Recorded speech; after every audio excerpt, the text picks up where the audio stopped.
Yes, where's everybody listening from? Recording in progress. Recording in progress. Hello, Hi. Ty. Hello. Hey, Who else we Ty. got? Wait for a few more people to Hello, jump Saturn. in. Saturn. Welcome. Hello, Alejandro. I see you. Hey, Alejandro. Hey, hello. Hi, Welcome, Sonico, welcome. Benjamin. Oh, This is fantastic. Vita, welcome. okay. I feel like we can get started, you think? We have a All lot of people right. here. Sure seems like it. All right. Hi, everyone. Thank you so much for coming. My name is Adela Hurtado, and I am on the leadership team with these fine folks of Viva La Animación, where all we do is try to empower Latin creators in animation. And we have today Ray Mendoza Landa, who's a talented story revisionist, artist, everything. And we met at a Dibu Juntos, one of our events that we hold at Viva La Animación. And he was just so open and so welcoming and so wanting to help with Viva La Animación's mission that he and I ended up talking about, oh, maybe he can be a future panelist. And I'm so glad that he agreed to do that. So thank you so much, Ray, and I'll leave it to you. All right, awesome. Thank you so much for the introduction. Yeah, let me get started then. Thank you for everyone that has joined. I'm really excited to talk to you guys, and I hope what I share can be really informative. Let's see. Let me make sure I'm sharing sound and everything. Okay. Can you see my screen? We see you. We see you perfectly. At least we see a background. Okay, so you see it. Okay, so now I'm gonna do this. Okay, can you see the presentation? Yes. All right, Yes. sweet. Okay, awesome. All right, so welcome everyone to Breaking Into Storyboarding with me, Ray Mendoza Landa. So I'm gonna talk just a little bit about myself. So yeah, my name is Ray Mendoza Landa. I'm a Mexican American story artist, and I've been working in animation for about 4+ years now. I'm currently based out in Sacramento, and I've worked at studios such as Warner Brothers and Viva Calavera. Majority of my industry experience so far has been mainly on 3D shows. I've also interned at Tonko House and Pixar Animation, and outside of animation, as you can see from the photo, I'm a big fan of lucha libre, pro wrestling, anime, superhero shows, and I love spending time with my beautiful wife and adorable dog. Also, you might hear my dog in the background. Hopefully not, but we'll see. And then, yeah, I just want to also quickly share with you other things that I'm doing outside of animation or outside when I'm not working on a production. So one of the things that I also do in my own time is that I co-host an animation podcast titled Straight Ahead, where alongside Yuki Okamura Wong, where we interview rising Black, Indigenous, and people of color voices who are breaking into animation. The goal of the podcast is to spotlight these marginalized voices who will be the future of animation. We hope that sharing these stories of those breaking in will give students and those wanting to still break in a greater insight of animation and what it's like just kind of getting your start. So right now we're on a brief hiatus, but we should be back in a couple of weeks. But usually we upload a new episode every Tuesday, and you can listen on Spotify, Apple Podcasts, Google Podcasts, or wherever you kind of listen. And yeah, if you want to give us a follow on all social media platforms, we're at Straight Ahead AP. Another thing that I'm also currently doing, I'm hosting a Blue Beetle themed Hispanic Heritage Month zine alongside Christian Acosta. The purpose behind the zine is to create a collaborative opportunity for Latinx artists and showcase our voices and make some fun fan art. Better yet, we also want to use our artistic abilities to give back to our community. So we're planning on selling digital PDF copies of the zine and donating all the proceeds to Latino Youth College Access, a nonprofit organization that transforms lives by making college dreams a reality for low-income, first-generation Latino youth. So if you guys want to support this and help us raise some money for Latino Youth College Access, we'll be launching the zine October 1st on Ko-Fi. Another thing that I did I did as well, is that during my time at San Jose State University, I directed an animated graphic novel titled Sol Naciente as my capstone project. The story is about a young boy who wants to grow up to be a big, strong luchador like his dad. However, he is nowhere as big or as strong as his dad, and he has to kind of find his own unique lucha style. In essence, even though we idolize our heroes and those that inspire us, we can't always follow in their footsteps and have to kind of find a way to kind of carve our own path. Sol Naciente is free to read at solnacientecomic.com. and even has its own original music score that accompanies the comic as you read through it. So this project was a labor of love, and it also led to it led to quite a few opportunities. I'm currently working on issue 2 of Sol Naciente as well, and I want to kind of and so as you can see, I got to meet Jorge Gutierrez because of the comic book. I got to work with Viva Calavera because of the comic book. And there's the shop in Eagle Rock for those of you guys that are living in LA. There's a store called the Mighty Luchador Store, where Carlo Flores, he was a big fan of the comic as well, backed on Kickstarter, and he offered to sell physical copies of the comic and the art of book in his shop. So if you guys are ever in Eagle Rock and want to check it out, it's also just a fun Mexican theme, lucha theme, like lucha store. It's really, really cool. It's in Eagle Rock. It's called the Mighty Luchador Store. Highly recommend you guys check it out. And one of the other things that I also want to quickly show you guys is some of the type of work that I have done, or at least what I kind of can legally show you, just so you can have a better sense of the kind of work that I do. So here you go.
So yeah, when putting together this presentation, I just kept thinking what would be helpful and what would I like to hear if I was in your shoes. So what I'm going to be doing is I'm going to be walking you through my career path so far in animation and try to hit 3 key points for each one, like how I got the position, what I learned while I was there, and what I took away from my time being there. And in order for me to do that, I feel like the best place to start is here. I started So I attended San Jose State University as an animation illustration major and graduated back in May of 2019. Now, even though I love drawing, I didn't start taking animation seriously until like my final year of high school. I primarily did theater while I was there. And I mentioned this because when I started as a freshman at San Jose State University, I didn't take any formal art classes or had any artistic training. I took maybe like one art class in middle school, but I mainly did theater in high school. Didn't really draw much besides kind of doodling in the margins of my sketchbook or just doing like tracings of Dragon Ball Z or anime. And so I want to mention that because because of this, I was seriously kind of behind everybody when I started as a freshman. However, I didn't let that deter me or demotivate me from working harder. In fact, it motivated me to work harder and put in more hours than everyone else in order to catch up to my fellow peers. And as well, I did more than just the homework during my time in school. I attended every speaker series, every event that the Shrek and Henman Club, which is like the animation club on campus, and it's really closely tied to the animation program at San Jose State. So I just, became involved as I can with the club, volunteering for events, even became president of the club for a year. My friends and I, we tried making a short film our second year. We tried to compete in 24-hour animation. our animation, the program director said, no, you guys haven't even took your first animation class. You guys can't participate in 24 hours. So we're like, well, we'll just make our own short film. And that was a big learning experience, but we never finished it. But we learned a lot. And again, in San Jose, I directed my capstone project, Sol Naciente. And if you're currently attending school, I want to really say you're only going to get out what you put in. So it is really important to make connections, be involved where you can, and use this as an opportunity to not only build your hard skills, but your soft skills as well. And then next, my first kind of industry experience was my internship at Tanco House in spring of 2017. One of the things that I did while at San Jose State is that I served as a teacher assistant for the intro 2D animation class because I just really loved the class and wanted to help the underclassmen, improve their animations and just, just help out. And Tanco House ended up reaching out to San Jose State, asking if they had any students they wanted to recommend for their upcoming internships. Brandon Moore, the professor, as you can see him, we were like twinning one day, so we took a photo. Brandon Moore, the professor that I was TAing for, recommended me to the internship, unbeknownst to me. And at the time, I was only a third year. Also, for some context, San Jose State animation program is a 5-year program, so I'm at like the halfway point and this current point in time. And so I was the only third year out of fourth and fifth years that were recommended to the internship. I applied. I didn't really hear anything for a month. It was like my first time putting together a portfolio, a website, a cover letter. It was all like really, really overwhelming. And yeah, this is like kind of tail end of like spring semester. So we're about to go on winter break. And I just didn't hear anything for a month. So I was on winter break. I checked my emails like almost every day. After I applied, I was checking, nothing.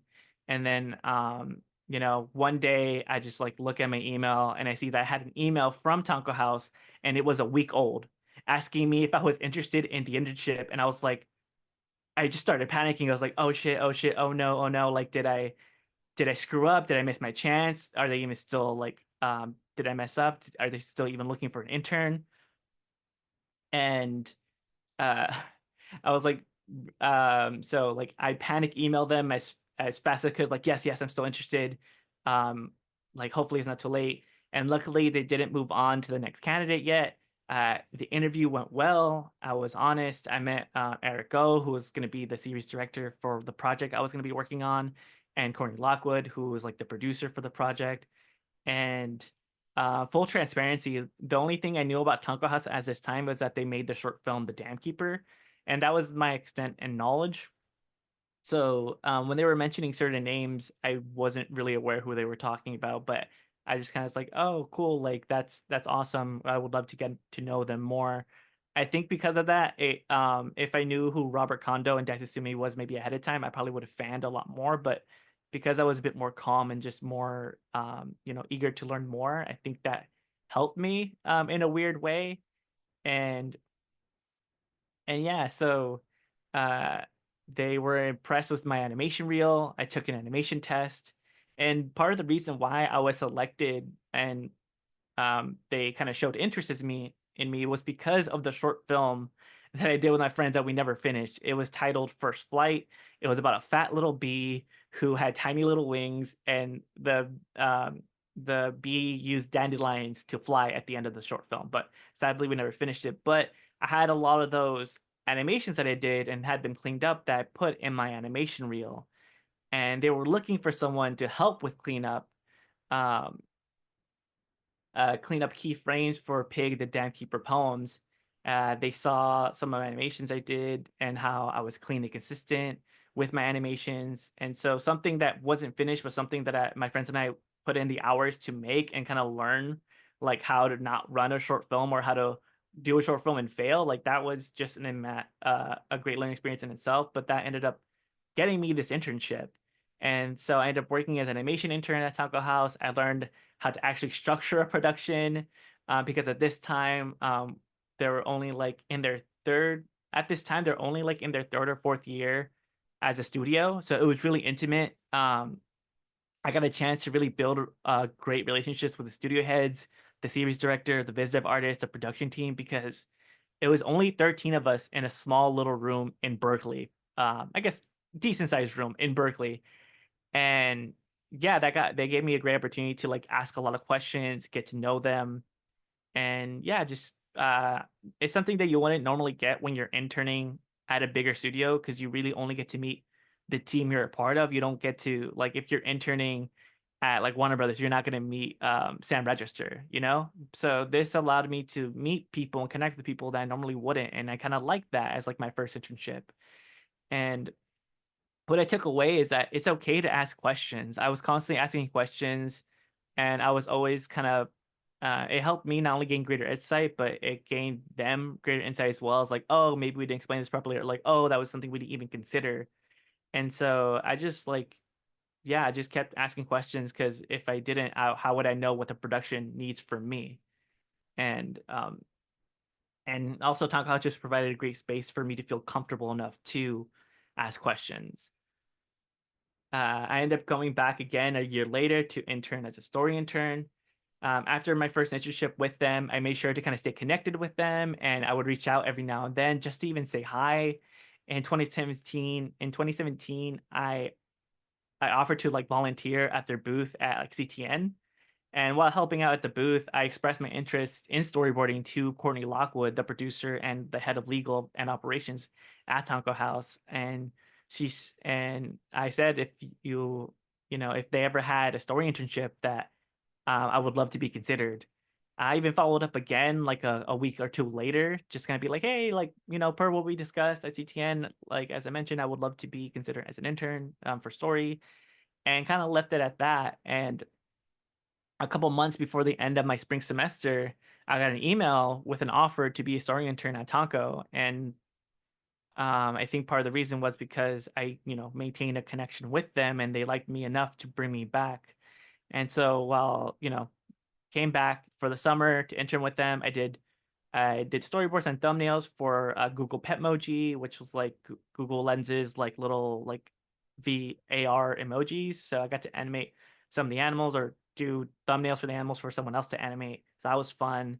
I also worked and storyboarded and animated on this project called Odomo, which is a children's series for NHK Japan. Think of it, NHK is kind of like the PBS of Japan.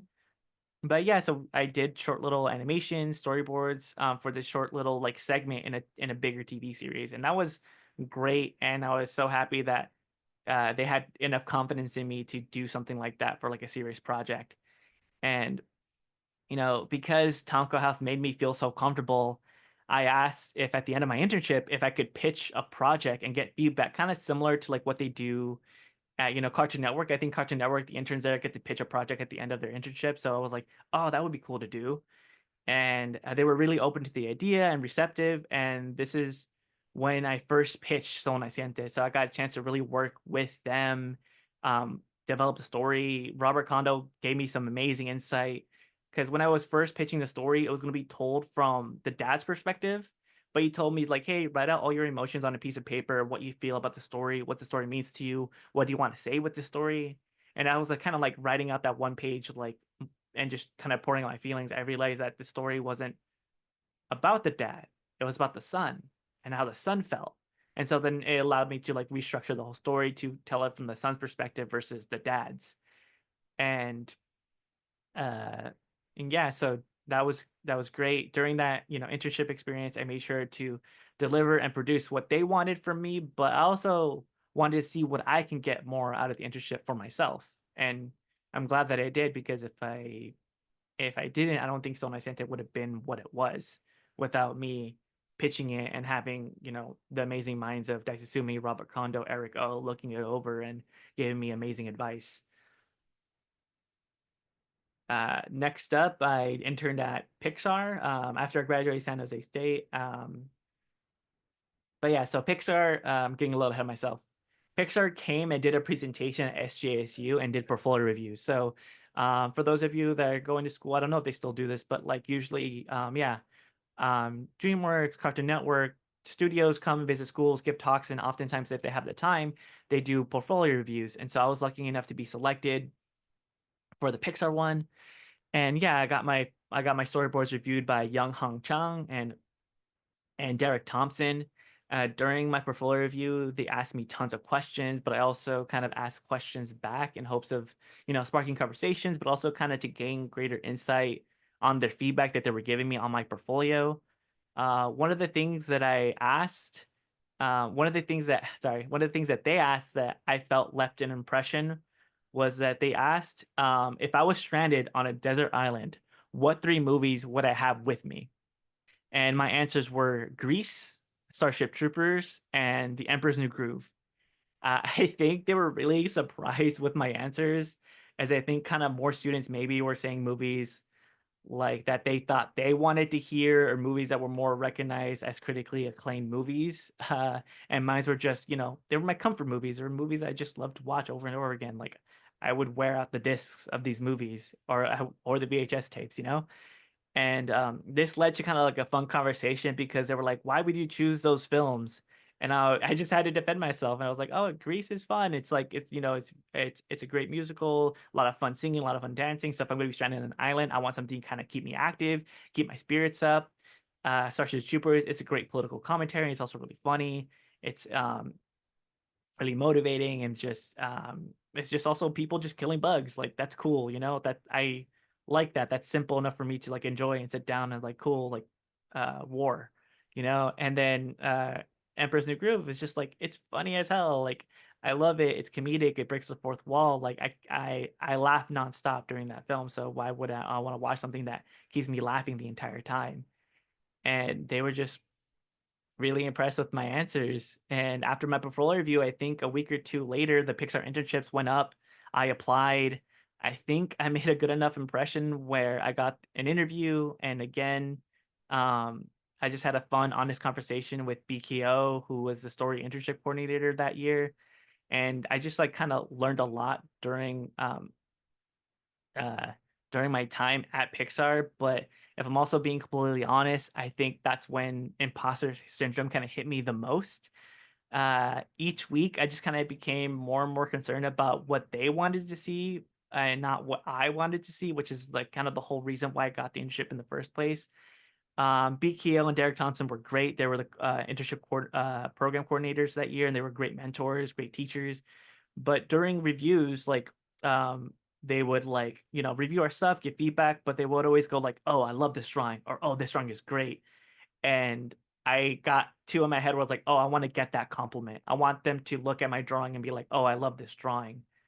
And so because of that, I was doing things that wasn't me, and doing things that what I felt they wanted, versus just being my authentic self. But despite that, I still had a great time. It was a great internship. I learned a lot.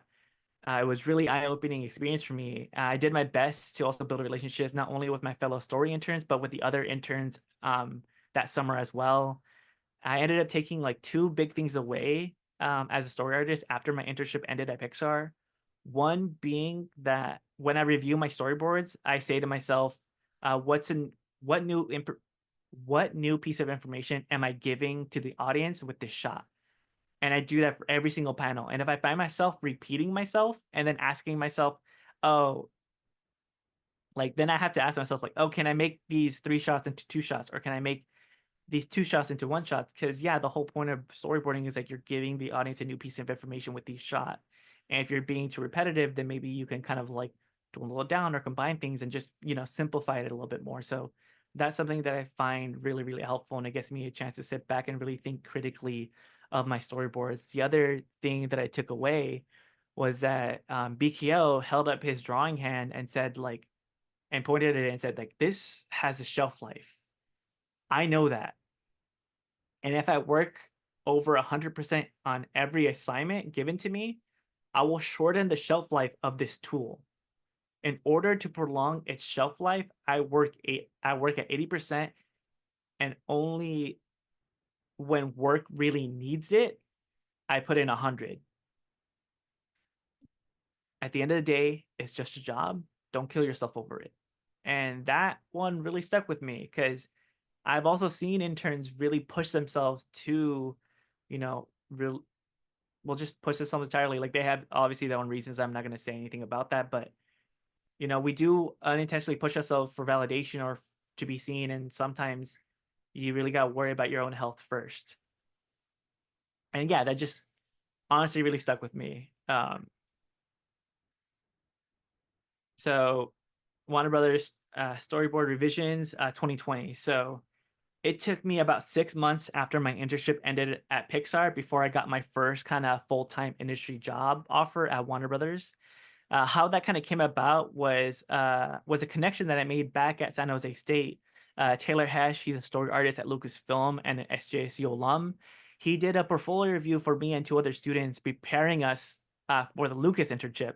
Sadly, none of us got that internship, but when a former coworker of his, Von Ross, started kind of working at Warner Brothers, he mentioned to Taylor, like, hey, we're looking for storyboard revisionists, and do you happen to know anybody you can recommend to me? And Taylor remembered me and threw in my name and be like, oh yeah, like here's this guy, here's his stuff, And he also kind of gave me a heads up, like, hey, like, update your portfolio, add some of this stuff. I'm like, okay, yeah, sure, I'll do that. And I got an email not too long after asking if I'd be interested in being interviewed and taking a test for a storyboard revisionist position on Gremlin Seekers on the Mogwai. I showed up really nervous to my interview. I was walking up. For those of you, if you've never been to the Warner Brothers Ranch, they have like these kind of trailer pods where some of the productions are in. And so it's all the way in the back. I'm walking up one of the sides of the trailer pods because there's multiple entry points. And like I get distracted because in somebody's window, I see a bunch of Dragon Ball Z figures. I was like, oh, that's cool. I like this person. And as I'm walking, I get to the door. I'm like not paying attention. I'm like knocking on the door as I'm looking at the figures. And I finally look at the door and I see a big old sign that says, don't knock on this door, use the other door. And I was like, oh shit, what do I do? Do I stay here? Do I run away? And I was like, no, I gotta face the music. And I stayed there and I was totally honest, like, hey, sorry, I just like opened the door and I was like, hey, sorry, I just saw the sign. I was distracted by the figures. I'm gonna make my way around to the other side. And they're like, oh, okay. And then just close the door and I'm just like there like a dingus, like running to the opposite side of the building. And so yeah, I went to the right door, had my interview. It was scary because it was my first time doing an in-person interview. The rest were either kind of video calls or phone interviews. And so it was kind of intense having like 4 people look at me and asking me questions. And I just did my best every time I got asking questions to either bring up my previous experiences at my past internships and how I can apply that to my role as a revisionist. So after the interview, I did the test. They liked it well enough where they offered me the position. I was the first revisionist they brought on. And because of that, I had the chance to, my first week, I had the chance to kind of talk to Vaughn. He mentioned how, and I mentioned to them how thankful I was to Taylor, since I knew they knew each other, like for recommending me. And Vaughn then mentioned to me, "Is like, oh yeah, we also talked to Dice Isumi, who's like one of the founders at Tonko House." It's like, yeah, I gave him a call and asked if you were good and how you are to work with. And like Dice gave you a stellar review. And I was like, I didn't even know they knew each other, but I was happy that Dice was willing to speak so highly of me. And again, that was like my first internship. So you just don't know who knows each other and how small the industry really is. So that was really surprising. And like, it could have been Dice's kind words that got me this job. From there, I worked in office for about 1 week before the world shut down and started working from home. Since then, since I was the first revisionist they brought on, I only did revisions for about like 2 or 3 weeks. After that, I had like a month of downtime, not really doing anything until the other 2 revisionists and the revisions director started.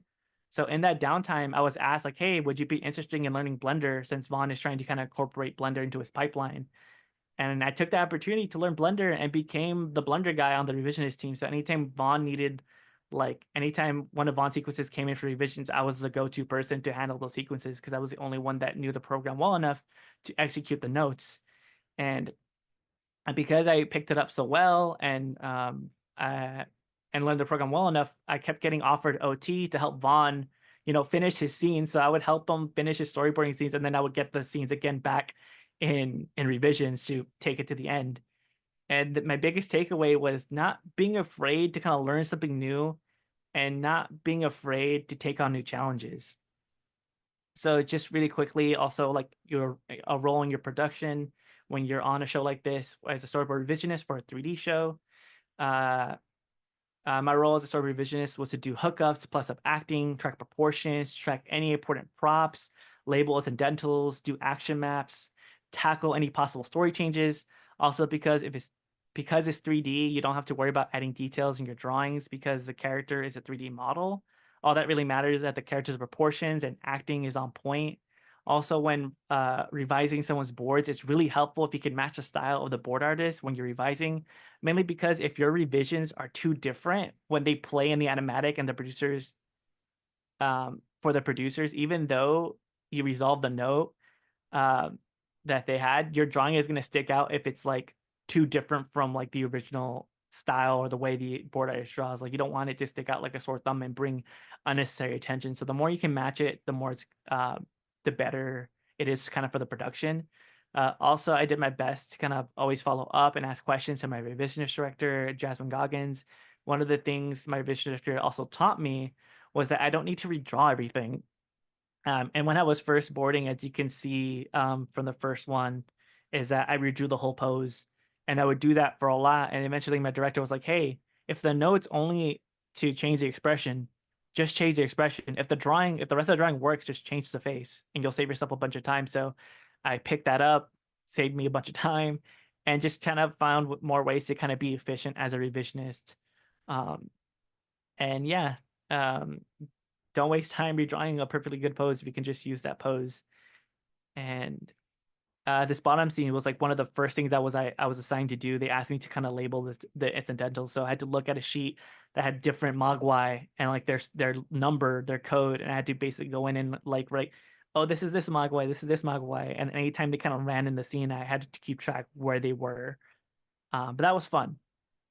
It was a great first assignment. So now Warner Brothers Storyboarders 2020 to 2023. All right, I'm like at the 30-minute mark. Cool. All right. So I had the chance to help with storyboards on episode 8 for season 1 of Gremlins. It was such a fun learning experience. They were like, hey, do you want to board an episode? Like we'll pay you boarding rate. I'm like, oh, okay, yeah, that's awesome. Because I was kind of still green, they kind of gave me half the pages that they would normally give the other board artists. It was like, and in my episode kickoff, when we were reading the script, and once we kind of reached the halfway point of the script, there was a chance for us to ask questions and kind of see like if we foresaw any issues, or if it would play well, or like if there was any limitations with the rig or the props or things like that. Mainly just kind of technical stuff, but also kind of story stuff. And just that was just an amazing experience. Like just in the meeting room alone, I got a great sense of like how to think, how like these other storyboard artists think, and that was really great because these were questions I wouldn't even consider asking, because majority of the time when it gets to me as a revisionist, majority of the issues are solved. It's just kind of plussing up or hookups and little technical things, but not really thinking about like, oh, hey, can this character reach this prop on the top shelf, or like, hey, like there's a fight scene in this room, what can break, like are we allowed to break stuff, or can we not mess with the backgrounds? And those are just amazing questions. I was like, oh, I need to log this in and think about this next time I'm reading a script. And so storyboarding on the episode, I ended up being a test, because after the episode ended and I was doing revisions, sorry, that's my dog. I don't know if you guys can hear her. After I did the episode, they were like, oh, hey, by the way, you'll be storyboarding on season 2 of Gremlins. I hope that's okay. And I was like, yeah, that'd be great. I would love to. That's cool. So from there, after Gremlins, I got to storyboard on Wings of Fire, where Von Ross was the one who really helped me on Gremlins. He was co-supervising director for that series. Sadly, that production got canceled by Netflix. After that, I jumped over to Scooby-Doo and the Mystery Pups, where Danielle Witz was the producer for that show, and she was also my producer and line producer for Wings of Fire and Gremlins, so I built a great relationship with her. I also had a great opportunity to do some freelance revisions on Superman, I mentioned Superman and Batwheels. Sadly, Mystery Pups also ended up being canceled because of the merger, and that ended my time at Warner Brothers. My biggest takeaway during this time was that not the whole cancellations, but how can I be a problem solver and how can I make production's life easier? And that's what I always try to do in every script read, every kickoff is like I would ask questions to see what issues do I see and how can we resolve those issues now. That way we don't waste it when we have to start drawing. And again, this is my experience based on working on 3D shows. You're given a script, you read it over and over, you talk it over with your team on how you can plus it up or see any potential issues that the script may pose. A lot of the questions we asked on Gremlins was like, can Gizmo do X? Can Gizmo even jump or reach or do this or do that? Because there was a lot of things Gizmo couldn't do because of the limitations of the rig, because he's like a big old head with a tiny little body and tiny little arms. So it was really hard to kind of really have him do things. That's why we had to be really creative with how we staged him and what we had him do. That way he looked and felt like he was making big contributions to the story because, you know, he is the face of the series. And then you interpret the script into sequential images and try to problem solve. Learn to ask the right questions. How will you know how to fulfill the production needs if you don't ask?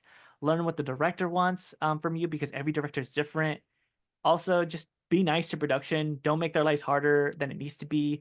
Label your files properly. Follow the naming conventions. If you don't see a prop, PM them or ping them and say like, hey, where is this prop? Or hey, can you help me find this? Don't just dig in and grab something, because you might grab something that isn't approved or that's an old design. And then when you use it, they're going to be like, why did you do that? So don't, you want production to love you, not hate you. And like, just make production's life easier if you can.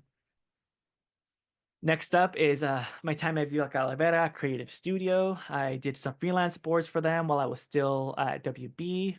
I ended up freelancing for Rey Mysterio versus La Oscuridad at Viva Calavera, which is a studio based in Mexico.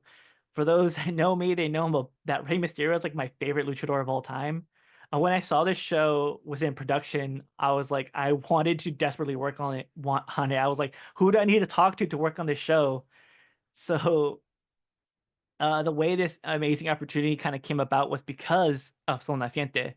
The Hermanos Calavera, the founders of Viva Calavera, they became aware of who I was because they saw Jorge Gutierrez share the Kickstarter of Sol Naciente on his Twitter. And Jorge Gutierrez only found out of the Kickstarter because Dice Sumi shared the Kickstarter on his Twitter. And I didn't hear from Viva Calavera until like July of 2021. My friend Diego Valenzuela, he's also a writer. He was a writer for Rey Mysterio, and he was also a big fan of Sol Naciente.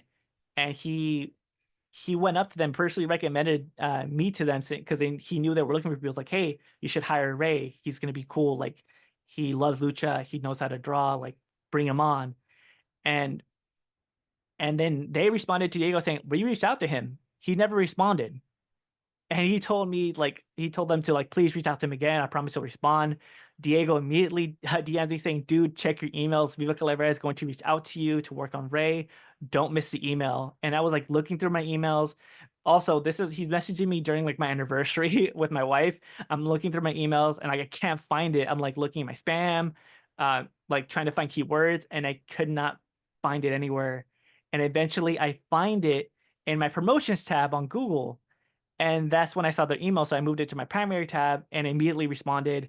I think that's how I lost the first email, is I also might have ended up in my promotions tab. And the thing that I do is that I always delete, every few days, I delete everything that's in my social tab and promotions tab, just because I like having a clean email. And since then, I always look at every email just in case I don't accidentally delete an offer or a chance to work on a production. Because I was so glad that Diego was willing to stand up for me and like be like, reach out to him again. And so like now I finally met the Hermanos Calavera. They told me that they loved my work and that they loved Sol Naciente, and they asked me like what aspect of the pipeline I wanted to work on, and I told them like story. I would love to be a part of the story team, and they gave me a story test. They loved my humor, my shot sensibilities, and that was it. Working on Ray was like a dream come true. Everything on that show felt like a perfect fit. And I got along great with the Hermanos Calavera. It was really cool kind of being in meetings with them, sharing laughs, making jokes. And I was really appreciative that they put like a lot of trust in me and had a lot of confidence in me, and just being able to work on a production with other Latinos was just like a blessing. So based on my experience on this show, working with Viva Calavera as a production, again, because they're a studio based in Mexico, the budget for a show like this is a lot smaller than what it would be like if it was being produced in the US. So when storyboarding on a show like this, you have to be really smart and efficient with your shot selections while still pushing the comedy and action. Reuse backgrounds if you need to. Try to tell as many fun acting with as minimal poses as you can, but make the poses big and expressive. A lot of influences and inspiration that they had for the show was shows like DBZ, Kill la Kill, Glitch Tech's Rise of TMNT. And because I knew this, and that's what they told me, like, hey, these are the inspirations for the show. I went in and I watched all the series, except for DBZ, because I know that one like the back of my hand. But I watched Kill la Kill, I watched Glitch Tech, I watched Rise to kind of understand what they were looking for and what they wanted this show to be. Because I was only freelancing part-time, and because I was based in the US, it was a little pricey on their end to contract me. So my responsibilities were mainly roughing out 4 to 8 pages and handing it off to another story artist on their team to clean up. So I was mainly just doing thumbnails and roughs. And I guess my main takeaway that I want you all to get from this is that if you draw what you want to see in the world, opportunities will arise. I would have never gotten the opportunity to work on Rey Mysterio, a show I truly believe is a perfect fit for me, if I'd never pitched and produced Sol Naciente as a project. And so ended up being back at Viva Calavera. So after I got laid off at Warner Brothers, I posted I was looking for work for my next full-time gig. Max Mestizo, one of the hermanos of Hermanos Calavera, DM'd me and said, hey, let's talk. Turns out they were crunching really hard on animation. They needed an extra set of hands to approve shots and get them to the finish. They wanted me to jump in as kind of an animation supervisor to kind of review and approve shots. And the reason they wanted me again was that they loved my acting sensibilities and they knew that I had a good understanding of what they wanted to see in the show. It was a really tough position, but I was happy I was able to do it and happy for the opportunity. After being an animation supervisor, I transitioned to a senior storyboard artist on the team where they wanted me to kind of lead and build their story team. While I was there, I got to do commercial work, a webcomic, and other promo stuff for the company.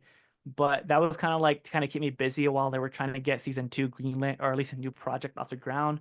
Unfortunately, because of the current state of animation, that didn't end up happening because, well, for many reasons. But the end result is that I ended up becoming too expensive for them to keep on payroll.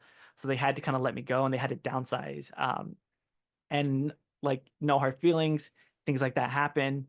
Despite that, I had a wonderful time with them, learned a lot from that experience. I also realized that if people really like working with you, they will find ways to kind of bring you back. This experience really taught me to not only to not be afraid of taking risks, because you just don't know what opportunities they may lead to. So I would happily work with them again, and if an opportunity were to arise. Unemployed. After I got laid off from Viva Calavera, I ended up getting a last-minute freelance from Brian Dimas from WBA, who I met while I was there. Again, he is someone who remembered me, and I made a good enough impression that he decided to throw some work my way. Freelance only lasted for a couple months. Since then, I've been employed for about 5 months now. And in that time, I started working on personal projects. Like I mentioned, I'm working on issue 2 of Sol Naciente. I'm co-hosting a zine. I'm mentoring a student right now who's working on a short film for their class. I reached out to my network and also reached out to people that I always wanted to talk to. It's like, oh, like we follow each other, but I don't really know them personally. Let me just shoot them a message and see what's up. And I used my savings to take a trip down to SoCal because I'm living up in Sacramento, just for a week to catch up with friends, former coworkers, and just have lunch and connect with in person. Almost every week I was unemployed. I've been trying to meet up with someone and chatting someone online. I use this time to inspire myself creatively and make stronger connections with people.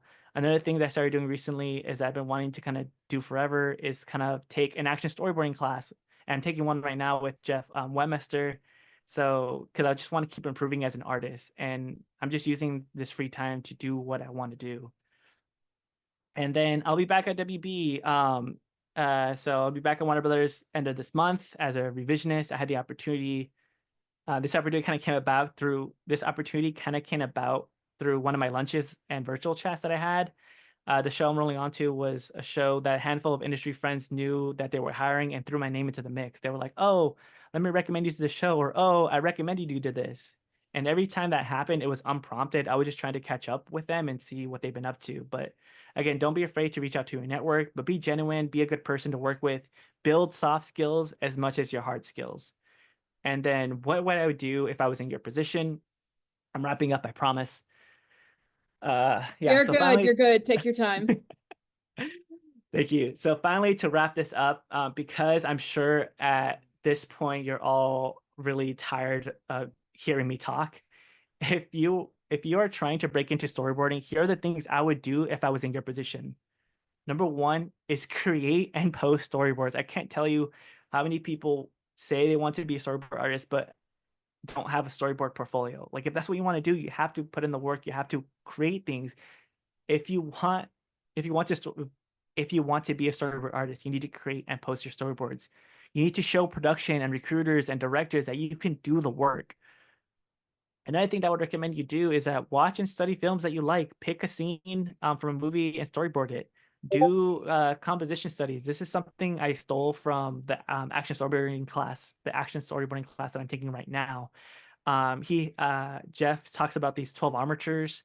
I think of them as like the 12, compositions. But yeah, so one of the things he's been having us do is that he's like, oh, do 4 to 6, do two to four thumbnails of each armature, and build that muscle, build that skill. And so here's some of like the basic ones: the S shape, the O composition, the L, diagonal, radiating lines, triangle, horizontals and verticals, portrait, fulcrum, golden triangles, golden spiral, rule of thirds. So pick some of these, pick a theme, or just start drawing compositions, and build your mental library. Honestly, doing these armatures have really helped me improve a lot, and it's been really, really fun to do. Because again, drawing is a muscle. You need to exercise that muscle.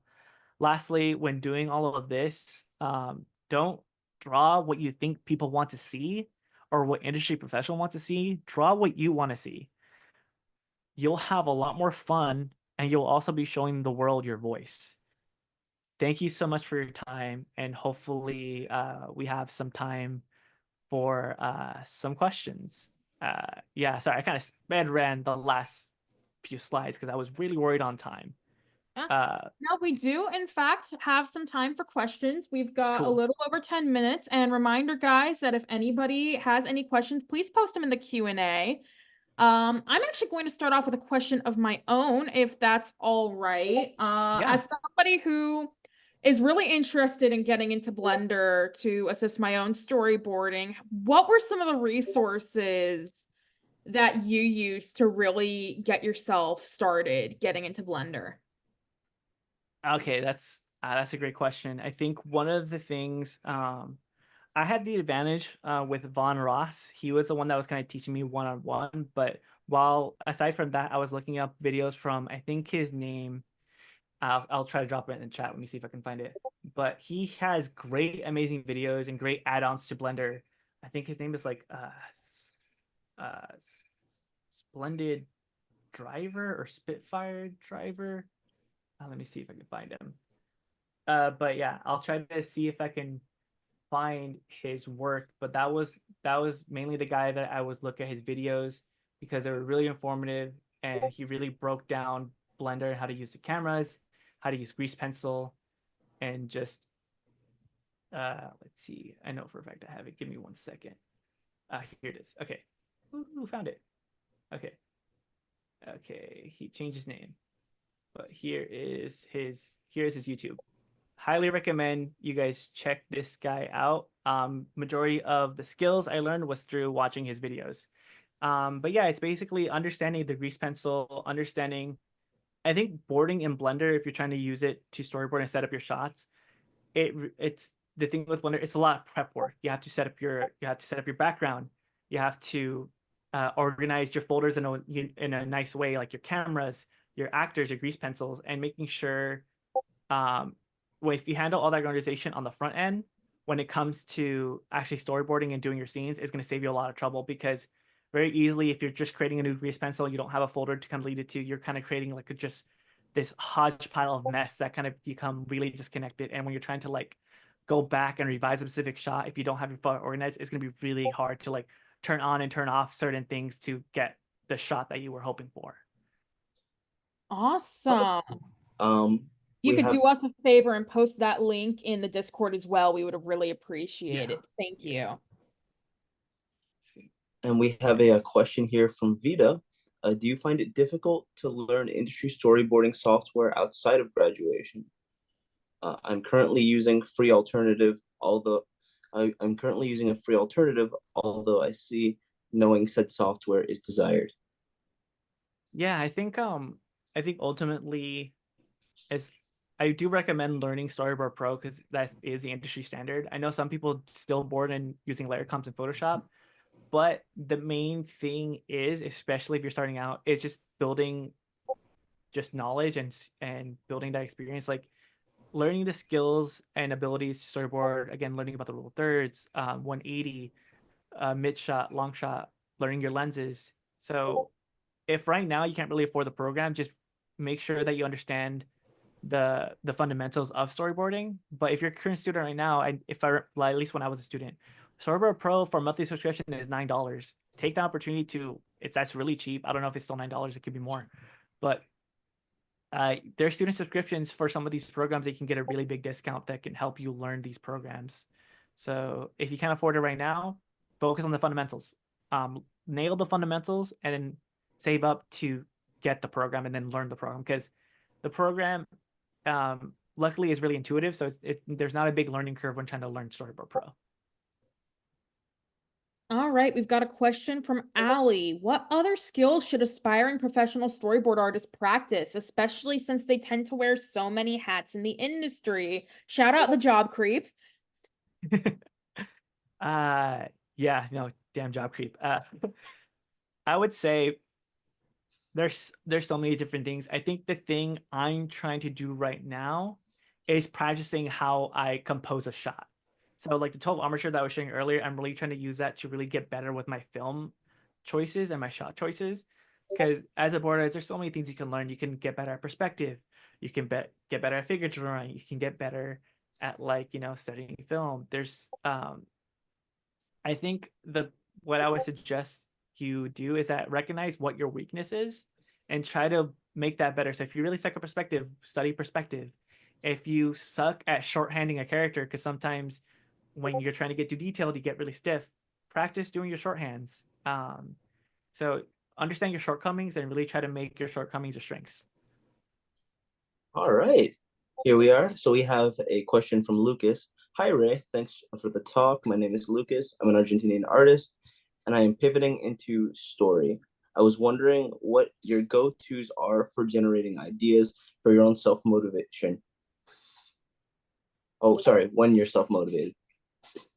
Okay, cool. Yeah, a lot of different things. I think there's, let's see if I can find it. Give me a second.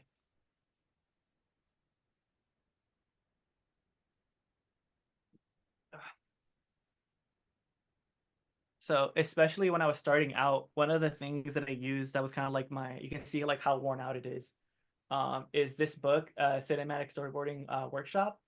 It's a great little like kind of just it gives you all the basic stuff.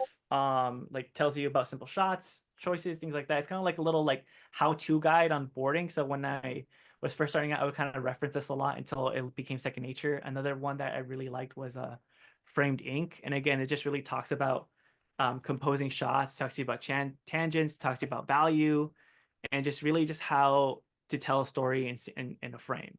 So Framed Ink and Cinematic Storyboard Workshop are the two that I would recommend as far as kind of getting started. But as inspiration, just go back to the shows that I like. So like if I feel like, oh, this would be cool to reference a Dragon Ball scene, I would like a Dragon Ball, or like, oh, it'd be cool to kind of like incorporate like something from like Batman or whatever. Or I like Scrubs, I don't know, it's just like yeah, I just try to think what I'm interested in that moment and try to see what I can pull from it or what I saw recently. But yeah, and another I've also been doing my best to, like, if I see something I like, I just save it and put it in a folder in hopes that I can look at it later.